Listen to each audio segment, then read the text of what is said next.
Hello students, आज अपन करेंगे इस वीडियो के अंदर आपके क्लास 10th मैथ्स का जो चैप्टर है स्टैटिक्स। इस चैप्टर में हमें बेसिकली क्या क्या सीखना है उनका एक बार मैं हल्का सा डिस्कस कर लेता हूँ। इस चैप्टर में हमें एक तो निकालना होगा मीन और दूसरा जो निकालना है वो रहेगा अपना मॉड और फिर next one is median. Okay, तो यहाँ पर जो आपका मीन है इसको निकालने के आपके इस चैप्टर के अंदर 3 मेथड्स गिवन किए हैं। एक तो होता है डायरेक्ट मीन मेथड। कौन सा होता है? Direct mean method. Now next is assumed method और next is step deviation method होता है। Next is step deviation method. वहीं पर मोड और मीडियन जो है इसके कोई मेथड नहीं होते, इनके फॉर्मूले होते हैं जिनकी हेल्प से डायरेक्ट सोल्व किया जाता है। तो मैं अभी आपको जो मीन है इसके डायरेक्ट, एज्यूम्ड और स्टेप डेविएशन तीनों मेथड इस वीडियो में बताने वाला हूं, वो भी आपके एक्सरसाइज के फर्स्ट क्वेश्चन के साथ। ओके, तो मैं एक बार यहां पर आपकी जो क्वेश्चन के अंदर टेबल गिवन की है उसको लिख लेता हूं, फिर आपको मैं इसका आंसर बताता हूं। तो देखिए, सबसे पहले में दिया होता है CI यानी कि क्लास इंटरवल, जो कि है अपना 0 से 2, 2 से 4, 4 से 6, 6 से 8, 8 से 10 और 10 से 12 और 12 से 14 तक गिवन किया हुआ है। वहीं अपना फ्रीक्वेंसी जो है वो गिवन किया है 1 2 1 5 6 2 3। ये अपने को डाटा गिवन किया हुआ है एक टेबल के फॉर्मेट में इस तरीके से। और हमें पूछा गया कि फाइंड मीन, हमें यहां पर मीन निकालना है। तो मैं आपको सबसे पहले ये क्वेश्चन करके दिखाता हूं, वो भी कौन से मेथड के साथ? आपके मीन के डायरेक्ट मेथड के साथ, और फिर मैं इसको करके दिखाऊंगा एज्यूम्ड मीन मेथड के साथ। तो सबसे पहले मैं यहां पर लिख लेता हूं using direct method, direct mean method. Okay, तो यहां पर आप देखिए ये जो आपको टेबल गिवन की है ये आपको हॉरिजॉन्टल फॉर्म में दी हुई है। आप इस टेबल को वर्टिकल फॉर्म में बना लीजिए, यानी यहां लिखेंगे CI, ये कौन है आपका 0 2, तो इसके नीचे आ जाएगा 0 से 2, फिर 2 से 4 तो 2 से 4, 4 से 6, 6 से 8 और 8 से 10 और फिर आगे कर लेते हैं 10 से 12 और 12 से आ जाएगा 14। तो हमने ये जो हॉरिजॉन्टल टेबल थी इसको वर्टिकल फॉर्म में अरेंज कर लिया। वहीं इसके साथ जो फ्रीक्वेंसी गिवन की है इनको भी अपन इनके साइड में यहां पर लिख लेते हैं 1 2 1 5 6 2 और 3। तो इस तरीके से हमने इस टेबल को अरेंज कर लिया है। अब यहां पर हमें क्या करना होता है, इसके आगे इस टेबल को कंप्लीट करना होगा, जिसके लिए जो आपका ये 0 और 2 है इसकी मिड वैल्यू को अपने को लाना होगा। तो मैं यहां पर हल्का सा रफ वर्क करके बता देता हूं, ये आपका इधर रहेगा रफ वर्क। ये आपका 0 और 2 इसकी एकदम मिड में कौन सी वैल्यू आती है, तो आप क्या करो कि 0 प्लस 2 को ऐड कर लीजिए। ये तो होती है आपकी लोअर लिमिट, ये होती है आपकी अपर लिमिट। तो दोनों को ऐड करें तो 2 आएगा और जितनी वैल्यू होती है उनको 2 से डिवाइड कर देते हैं तो क्या आ जाएगा 1। तो यहां पर अपन लिखेंगे इस टेबल में XI क्या होता है? जो आपका CI है उसकी मिड वैल्यू होती है, यानी 0 2 के बीच में, जस्ट बीच में कौन आता है? अभी मैंने बताया 1, तो आप यहां पर 1 लिख लीजिए। सेम फिर इसी तरीके से नेक्स्ट जो वैल्यू है आपकी 2 और 4 के मिड में कौन आता है वो यहां पर चेक कर लीजिए। पहले 2 और 4 को ऐड कर लीजिए, 2 प्लस 4 और अपॉन में ले लीजिए 2, तो ये कितना आ जाएगा 2 और 4 6 और अपॉन में 2 है, कैंसिल हुआ 3 आ गया, यानी यहां आ जाएगा 3। आप देख सकते हो कि 2 और 4 के बीच में 3 ही आता है। वही नेक्स्ट इज 4 और 6, यानी कि 4 प्लस 6 को ऐड कर लीजिए और 2 से डिवाइड कर दीजिए। 4 और 6 कितना होता है? 10 और अपॉन में 2 है, डिवाइड क्या आया 5, इसे यहां पर पेस्ट कर दीजिए। तो एक तो ये तरीका है कि आप ऐसे इनको ऐड करके बार बार निकाल सकते हो। सेकंड पैटर्न ये भी है कि 0 और 2 के बीच में, 2 और 4 के बीच में, 4 और 6 के बीच में सभी क्लास इंटरवल्स की जो वैल्यूज हैं इनके बीच में जो डिफरेंस है उनको आप देख लीजिए कितने का है, कि जैसे 0 और 2 के बीच में 2 का है, 2 और 4 के बीच में भी 2 का है, 4 6 सभी के बीच में 2 का डिफरेंस है। फर्स्ट वैल्यू निकाल ली 1 आ गई, सेकंड वैल्यू में 1 और 2 ऐड कर दिया 3, 3 में 2 ऐड किया 5, 5 में भी 2 ऐड कर दीजिए 7, 7 में 2 ऐड किया तो 9 और 9 में 2 ऐड किया तो 11 और 11 में 2 ऐड किया तो 13। हमने 2 ही क्यों ऐड किया हर बार? क्योंकि इनके बीच में आप देख लीजिए कि सभी में 2 का डिफरेंस था। तो इस तरीके से अपन ने XI निकाल लिया। अब जैसे ही XI निकाल लेंगे अपन क्या करेंगे, FI और XI दोनों वैल्यूज को मल्टीप्लाई कर देंगे। किस तरीके से? कुछ इस तरीके से कि एफ आई को एक्स आई से मल्टीप्लाई करना है। तो नाउ जब इनको मल्टीप्लाई करेंगे तो कितना आएगा, इस 1 को 1 से किया यानी कि 1 आ गया, 2 को 3 से किया यानी 6 आ गया, 1 को 5 से किया यानी 5 आ गया, 5 7 जा 35, 6 9 जा 54, 11 2 जा 22, 13 3 जा 39। आई होप यहां तक आपको अच्छे से ये टेबल समझ में आई होगी। तो अब क्या करते हैं कि जैसे ही हम ये कर लेते हैं, अपना डायरेक्ट मेथड के जो स्टेप्स हैं वो कंप्लीट हो जाते हैं। अब हमें करना होगा इनका सम, यानी कि जब इनका सम करेंगे तो ध्यान रखना जिसके अंदर फ्रीक्वेंसी होती है, आप ध्यानपूर्वक देखिए, एक तो यहां पर फ्रीक्वेंसी है, एक यहां पर फ्रीक्वेंसी है, तो सिर्फ फ्रीक्वेंसी वालों का ही सम करना होता है। तो मैं यहां पर लिख दूंगा एफ आई। अब इन सब का मैं सम कर रहा हूं, इसलिए मैं यहां पर एक सिग्मा का साइन लगा देता हूं, जिसे मैथ की फॉर्म में समेशन बोला जाता है। तो समेशन एफ आई। तो जब आप इनको ऐड करोगे 1 2 1 5 6 2 3, तो यह आ जाएगा आपका 20। वहीं मैंने कहा था फ्रीक्वेंसी इसमें है एफ आई एक्स आई के अंदर, तो इनका भी अपन सम कर लेंगे। तो ये आएगा समेशन एफ आई एक्स आई। और इस समेशन का मीनिंग होता है कि आप पॉजिटिव को पॉजिटिव वैल्यू में ऐड कीजिए और नेगेटिव को नेगेटिव वैल्यू में। तो यहां पर 1 6 5 35 इन सबको करेंगे तो अपना आएगा 162। अब आपको क्या करना है कि जो आपने ये टेबल बनाई है, इसी टेबल के अकॉर्डिंग यहां पर अपन वैल्यू निकालेंगे। तो मैं यहां लिख लेता हूं मीन, जिसका फॉर्मूला होता है अपना समेशन, ये जो एफ आई एक्स आई है इसको एफ आई एक्स आई, और अपॉन में ये जो समेशन एफ आई है इनको। तो यहां पर जो मीन है इसका भी एक सिंबल होता है, यानी ऐसे एक्स लिखते हैं, उस पर एक लाइन ड्रॉ कर देते हैं, ये एक्स बार होता है, ये इंडिकेट करता है अपने मीन को। तो यहां पर समेशन एफ आई एक्स आई की वैल्यू कितनी है, 162 है, यानी 162 अपॉन में आपका 20 है, यानी अपॉन में अपन ने 20 लिख लिया। अब ध्यान से देखिए, जो आपका 162 है इसको मैंने दोबारा लिख लिया, और अपॉन में जो आपका 20 था इसको मैंने 2 इंटू 10 लिख लिया। आप इसको 20 को 2 इंटू 10 लिख सकते हो, वरना आप इसको डायरेक्ट डिवाइड भी कर सकते थे। अब इस 2 से ये कैंसिल हो रहा है कितने टाइम, यानी ये हो रहा है 81 टाइम। अपॉन में क्या आएगा, अपॉन में आपका 10 है वो आ जाएगा। अब आप इसका जो 0 है ये हटाने के लिए ऊपर डेसिमल दे दीजिए, यानी 8.1। तो आपको पता लग गया होगा कि अपना जो मीन है वो कितना आया, 8.1। अगर आप इसका पॉइंट हटाएंगे वापस नीचे 10 आ जाएगा। तो मैंने इसको इजी वे में करने के लिए इसको 2 इंटू 10 फॉर्म में तोड़ा था। नाउ नेक्स्ट जो मेथड है आपका एज्यूम्ड मेथड, उससे भी अपन इस क्वेश्चन को करके देखते हैं कि क्या आंसर में कोई डिफरेंस आएगा या सेम ही रहेगा। तो मैं यहां पर लिख लेता हूं, इसी क्वेश्चन को दोबारा करेंगे, यूजिंग एज्यूम्ड मीन मेथड।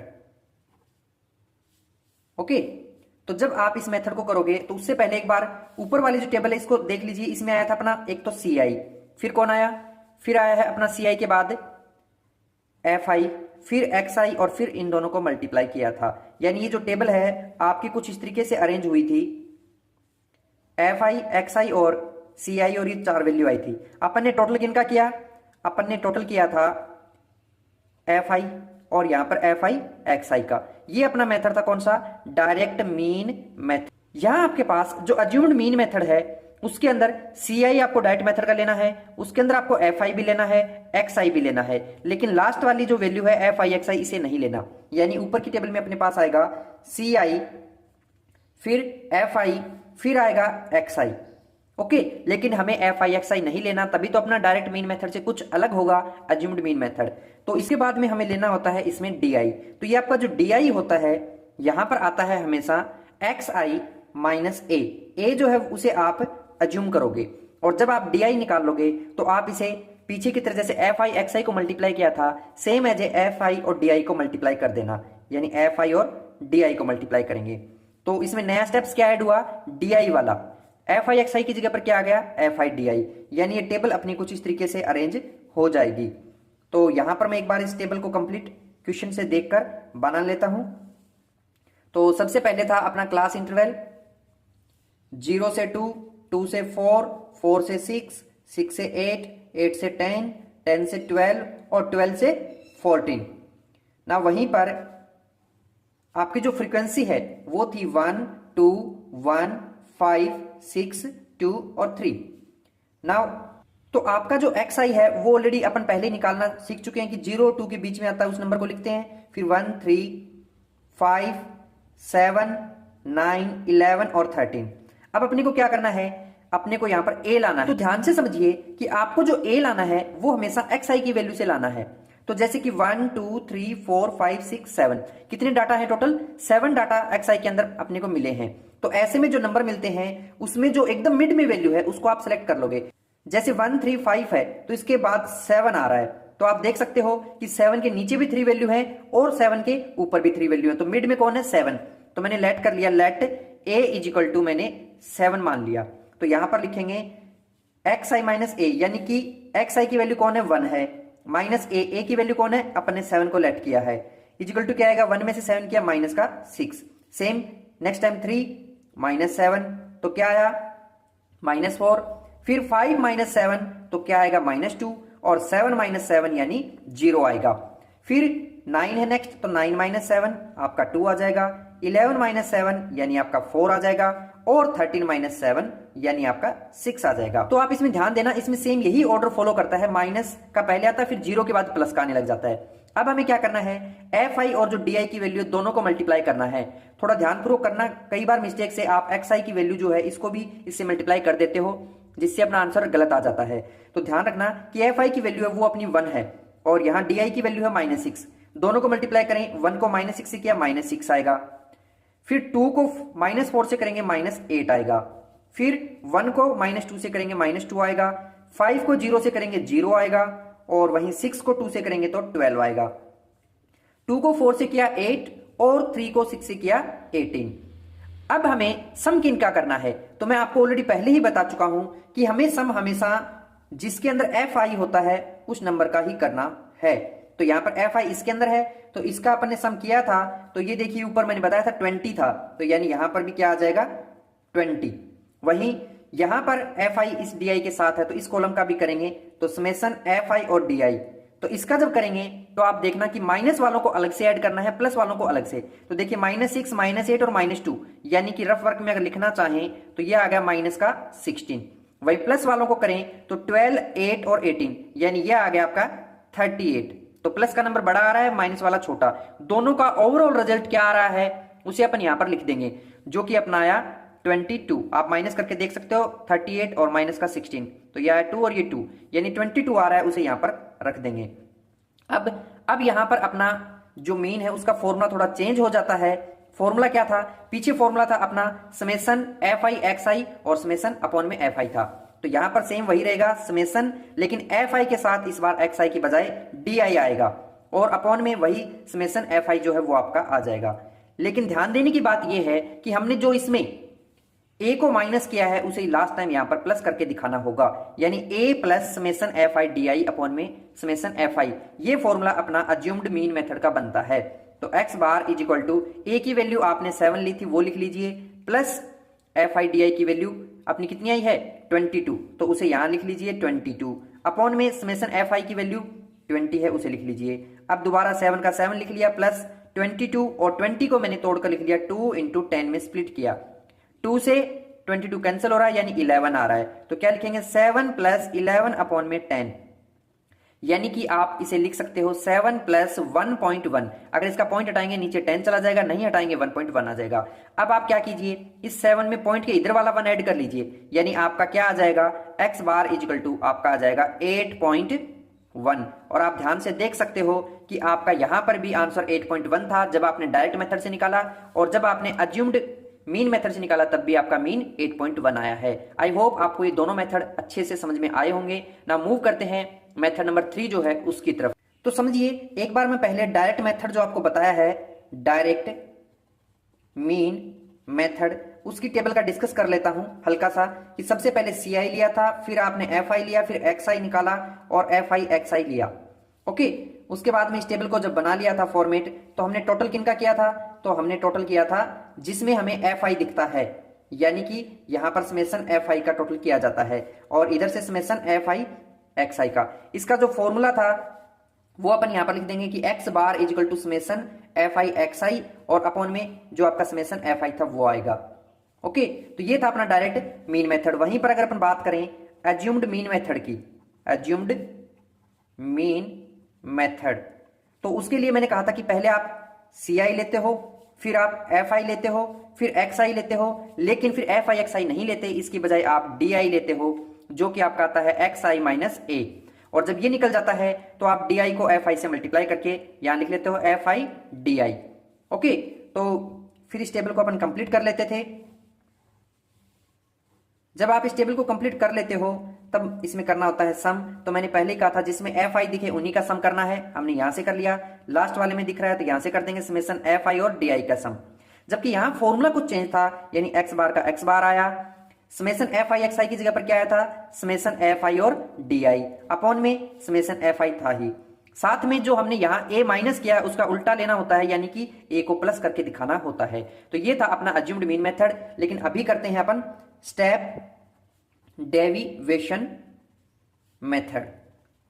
तो इस मेथड में क्या करना है, जो आपने अज्यूम्ड मीन मेथड दिया है उसके लास्ट वाले कॉलम को नहीं लेना, बाकी सारे को एज इट इज लेना है। यानी स्टार्टिंग में आपका सी आई आएगा, फिर आपका एफ आई है वो आएगा, फिर आपका एक्स आई है वो आएगा, फिर आपका डी आई है ये भी आ जाएगा एक्स आई माइनस ए। लेकिन फिर एफ आई नहीं लेना, इसकी बजाय अपने को इसमें यू आई लेना होता है और उसको निकाला जाता है। जो आपका डी आई है उसको और अपॉन में एच लेकर इसको सोल्व किया जाता है। जब आप यू आई निकाल लोगे तो फिर लास्ट वही वर्क अपने को करना है कि इसको एफ आई से मल्टीप्लाई कर देंगे, यानी एफ आई यू आई यहां पर आ जाएगा। अब जो अपना डाटा था एक बार मैं इसको लिख लेता हूं, यानी ये था 0 से 2, 2 से 4, 4 से 6, 6 से 8, 8 से 10, 10 से 12 और 12 से था आपका 14। वहीं जो आपकी फ्रीक्वेंसी थी वो थी 1 2 1 5 6 2 3। नाउ एक्स आई भी मैं ऑलरेडी आपको बता चुका हूं कितना था, यहां 0 2 के बीच में 1, फिर 2 ऐड करते गए 1 3 5 7 9 11 13। नाउ फिर अपन ने निकाला था डी आई। तो डी आई के लिए मैंने आपको ऑलरेडी बताया था कि लेट किया था, let A is equal to 7, क्योंकि 7 एक ऐसी वैल्यू थी जो इनके जस्ट मिड में है। अगर ये डाटा इवन हो तो आप उसमें जो मिड में दो वैल्यू आती हैं किसी एक को रैंडमली सिलेक्ट कर सकते हो, लेकिन मैं हमेशा अपर वैल्यू को यूज में लेता हूं। यहां पर अब आप देख सकते हो आपका फर्स्ट है 1 और ये 7, यानी 1 माइनस 7 ये आएगा 3 minus 7, 5 minus 7, 7 minus 7, 9 minus 7, 11 minus 7 और ये 13 माइनस 7। जब आप इनको सोल्व कर लोगे तो हमें यहां पर मिल जाएगा 1 में से किया -6, ये -4, ये -2, ये 0 और फिर रिपीट होता है 2 4 6। अब हमें इस बार h चाहिए, तो h किसे कहते हैं वो समझिए। h जो है आपका जो ci देते हैं उनके बीच के डिफरेंस को। तो 0 2 के बीच में 2 का डिफरेंस है, 2 4 के बीच में 2 का, यानी h अपना यहां पर रहेगा 2। नाउ इसको अपन यहां पर कर लेते हैं। देखिए di के अंदर जो वैल्यू आई है पहली वैल्यू -6, उसको h से डिवाइड करना है, h अपना है 2, तो ये आ जाएगा -6 अपॉन में 2 यानी कि -3। -4 को करेंगे 2 के साथ ही, -4 अपॉन में 2 यानी कि -2। फिर -2 को 2 से करेंगे यानी -2 अपॉन में 2, ये आया आपका -1। फिर अपन ने 0 को 2 से किया यानी 0 आएगा, फिर 2 को 2 से करवाएंगे यानी कि 1 आएगा, फिर 4 को 2 से करवाएंगे यानी 2 आएगा और 6 को 2 से करवाएंगे यानी कि 3 आएगा। अब अपने को एफ आई और यू आई की वैल्यू को आपस में मल्टीप्लाई कराना है। तो ध्यान से देखना, एफ आई की वैल्यू इधर है ये, तो एफ आई की वैल्यू को यू आई की फर्स्ट वैल्यू से करवाइए मल्टीप्लाई। 1 को -3 से करें -3, 2 को -2 से करें -1 को 1 से करें -1, 0 को 5 से करें 0, 6 को 1 से करें 6, 2 को 2 से करें 4, 3 को 3 से करें यानी 9। अब इस टेबल को एक बार अच्छे से अरेंज कर लीजिए। ओके, तो इस तरीके से जब अपन इस टेबल को कंप्लीट अरेंज कर लेते हैं तो हमें करना होता है इसका टोटल। तो मैंने आपको ऑलरेडी पहले ही स्टार्टिंग में डिस्कस किया है कि टोटल हमेशा किसका होता है, टोटल जिसमें एफ आई दिखे, यानी एफ आई यहां पर है और लास्ट में एफ आई यू आई यहां पर है। तो इनका टोटल करेंगे, ये आ जाएगा एफ आई, आपको पहले ही कर चुके थे यानी 20 आया था। यहां पर यह आएगा समेशन एफ आई यू आई, जो कि आपका कितना है, माइनस वालों को अलग ऐड कीजिए, -3 -4 -7 और -1 ऐड कर दे तो -8, जबकि इन नीचे वालों को अलग से कीजिए, 6 और 4 10 और 9 19। 19 में से आप 8 को माइनस कर लीजिए, आपका आ जाएगा 11, वो भी प्लस का। ओके, नाउ अब आपको यहां पर फॉर्मूला लेना है, तो x bar is equal to formula वही रहेगा समेशन, साथ में इस बार आपने एफ आई यू आई लिया है। क्या लिया है, एफ आई यू आई, तो यहां पर अपन ले लेंगे summation F I you I, upon में आएगा आपका समेशन एफ आई। लेकिन हर बार की तरह a को माइनस किया था, और मैंने पहले ही कहा कि जब यहाँ जो वर्क किया होता है उसका उल्टा साइन लेना है, यानी a का यहाँ पर प्लस हो जाएगा। वहीं साथ ही साथ आप देखिए h को अपन यहाँ पर क्या किया, डिवाइड किया है, तो इसको भी उल्टा करेंगे, रिवर्स करेंगे, यानी कि मल्टीप्लाई में h ले लेंगे। तो ये इस तरीके से अपना स्टेप डिवीजन का फॉर्मूला बनेगा, x bar is equal to a plus summation F I you I upon में समेशन एफ आई इंटू में h। अब इनकी वैल्यू फिल कर दीजिए। a की वैल्यू अपन ने 7 ली थी, plus summation F I you i कितना है, वो आपका 11 है, अपॉन में आपका समेशन एफ आई आया था 20, ये मैंने लिख लिया 20 इंटू में h की वैल्यू यहां पर थी 2, यानी 2 को यहां पर रख लीजिए 2। अब देखिए 20 को इस 2 से कैंसिल करें, क्या आएगा, 10 आएगा नीचे, यानी 7 प्लस 11 अपॉन में 10 आ गया। 10 को जब इससे डिवाइड करवाएंगे तो ये सिंपल लिख सकते हैं 7 प्लस 1.1, यानी इसका पॉइंट हटाने पे नीचे 10 आ सकता है, वरना यही रहेगा। जब आप इनको ऐड कर दोगे तो आपका आ जाएगा 7 और 1 8, और पॉइंट है तो पॉइंट के बाद 1 लगा दिया। तो आप देख सकते हो कि हर बार अपना स्टेप डिवीजन, अज्यूम्ड या फिर डायरेक्ट मेथड जो भी यूज में लेते हैं, अपना क्वेश्चन का आंसर सेम आता है। आई होप आपको क्वेश्चन आपका फर्स्ट और साथ साथ में आपको तीनों मेथड के स्टेप्स भी अच्छे से समझ में आए होंगे।